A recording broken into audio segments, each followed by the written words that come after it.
Dan tidak hanya Kapolri saja pemirsa, Kapolda Metro Jaya Irjen Asep Edi Suheri juga menyampaikan rasa duka yang mendalam atas meninggalnya driver ojek online bernama Afan Kurniawan. Afan meninggal dunia di Rumah Sakit Cipto Mangunkusumo akibat ditabrak kendaraan Trantis yang berusaha membubarkan aksi demo.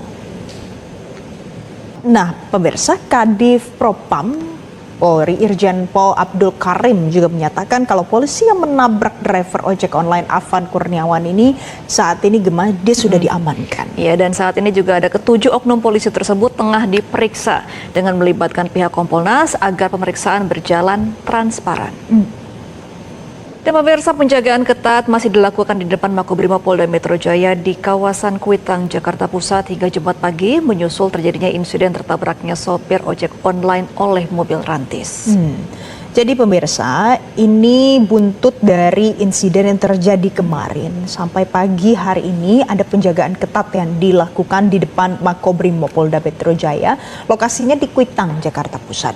Nah, petugas kepolisian berseragam anti teror di sana semuanya disiagakan untuk mengantisipasi. Itu pemirsa yang disampaikan oleh Kompolnas soal insiden yang terjadi kemarin ini. Tapi kita punya harapan besar ya Gemma ya, supaya ini harus diusut ya.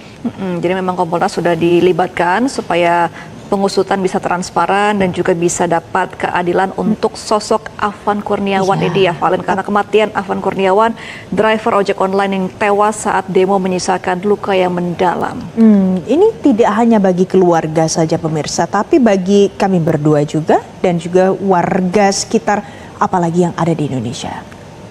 Pemirsa, sosok Afan ini merupakan driver ojek online dari Goto dan pihak Goto melalui Direktur Public Affairs dan Komunikasinya Adi Mulya menyampaikan duka cita dan keprihatinan atas insiden yang terjadi di Pejompongan.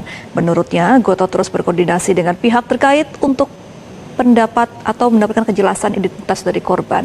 Ia juga meminta semua pihak tetap menjaga keamanan dan ketertiban agar situasi tetap kondusif.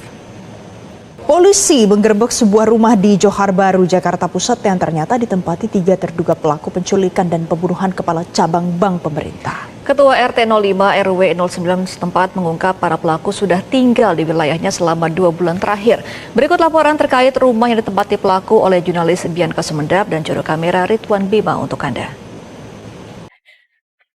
Pemirsa, Anda kembali di Selamat Pagi Indonesia. Nah, informasi ini mungkin ditunggu dari publik ya, Valen ya, karena akhirnya DPR mengumumkan nih pemirsa bahwa anggaran tunjangan rumah anggota DPR yang telah memantik protes besar hanya berlangsung 1 tahun. Setahun ya Gem ya. Oke, informasi selengkapnya pemirsa tunggu apa lagi bersama Kata Oma.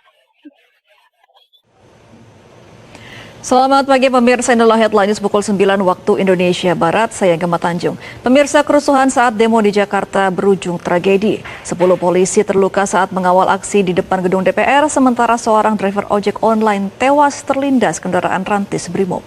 Untuk mengetahui perkembangan terkini, kita akan tergabung bersama dengan rekan Amelia Narasoma di Rumah Sakit Polri Kramat Jati, di mana 1 anggota polisi yang masih kritis menjalani perawatan intensif. Sementara kita juga akan bergabung dengan rekan Ifdal Amal dari Rumah Duka di Palmera, Jakarta Barat, menjelang pemakaman driver ojek online yang menjadi korban terlindas Rantis Brimob. Oke, baik. Terima kasih atas informasi Anda, Amelia Narasoma, langsung dari RS Polri Kramat Jati. Dan pemirsa, demikianlah headline news. Sesaat lagi program Selamat Pagi Indonesia akan kembali untuk Anda. Pemirsa, Anda masih bersama kami di Selamat Pagi Indonesia. Kita punya ulasan lain pemirsa untuk Anda pagi ini. Jadi beras sisa impor di gudang milik Mitra Bulog ada totalnya 100.000 ton. Itu terancam Pemirsa, harga beras di Pasar Johar Kota Semarang mengalami kenaikan. Oke pemirsa, jadi beras medium itu naik harganya dari Rp13.000 jadi Rp14.000. Kalau kita lihat beras premium rata-rata ada kenaikan Rp1.000 per kilogramnya. Sementara itu ketersediaan beras saat ini masih aman. Informasi selengkapnya langsung kita simak ini di laporan jurnalis Metro TV Ica Ervina dan juru kamera Novia Andreana dari Semarang, Jawa Tengah.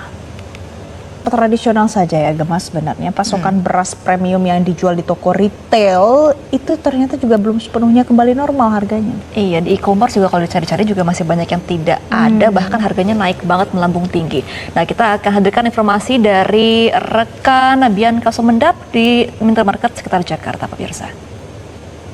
Pemirsa, kita akan ke informasi lain. Ini juga informasi yang sangat miris karena viral di media sosial. Puluhan siswa di Kecamatan Tompo Bulu, Kabupaten Maros harus bertaruh nyawa untuk mendapatkan pendidikan. Jadi setiap hari pemirsa siswa-siswa ini harus menyeberang sungai menggunakan gondola panjangnya 400 meter akibat tidak ada jembatan penghubung.